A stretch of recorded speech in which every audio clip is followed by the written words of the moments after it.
Cycling is a global sport, international sport that you can practice everywhere in the world, and we saw that it was coming from Australia, from America, now it's coming from Africa, from Asia, and yeah, it's a good thing. It's also where the money is. The Dubai Tour made more money than the start of the Giro d'Italia. Cycling in new frontiers hasn't been without issue though.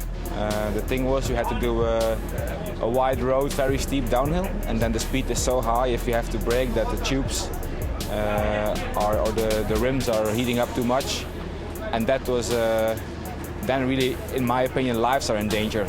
People forget that people die when you crash off a bike. It just has to get to that point where the riders just go, you know what, let's all just make together and just let's stop this, because none of us wanted to race each other, and that's the point. So looking ahead and beyond 2015, is globalization the key to cycling's future?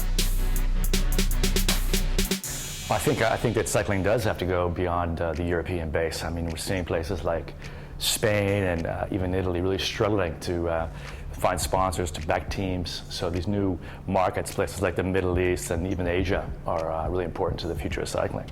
I don't know if the Middle East is the right place to go. It seems now a very logical choice. With the weather is good for the preparation of the riders, and I think they like the Qatar-Oman races. But I don't know if that's a structural thing. Yeah, I mean, obviously they're chasing the money there. The bike promoters, the race promoters, are seeing the big oil money from Qatar, from Dubai, and that's where they're going. The last to always be considered are the riders. They get shipped off to places like China, with the Tour of Beijing. No one wanted to go to that race, but they were forced to go because the World Tour was there, and that's where the money was. And that's what it always comes down to in cycling, is the riders are almost always the last riders to be considered in that situation.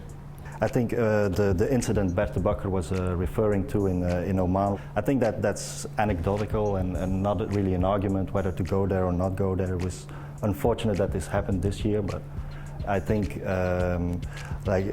riders do like the circumstances that they face in Qatar and Oman, so I don't think that specifically is an obstacle not to go there. And I know they like the hotels. Staying at a 5-star Ritz-Carlton, not a bad deal either.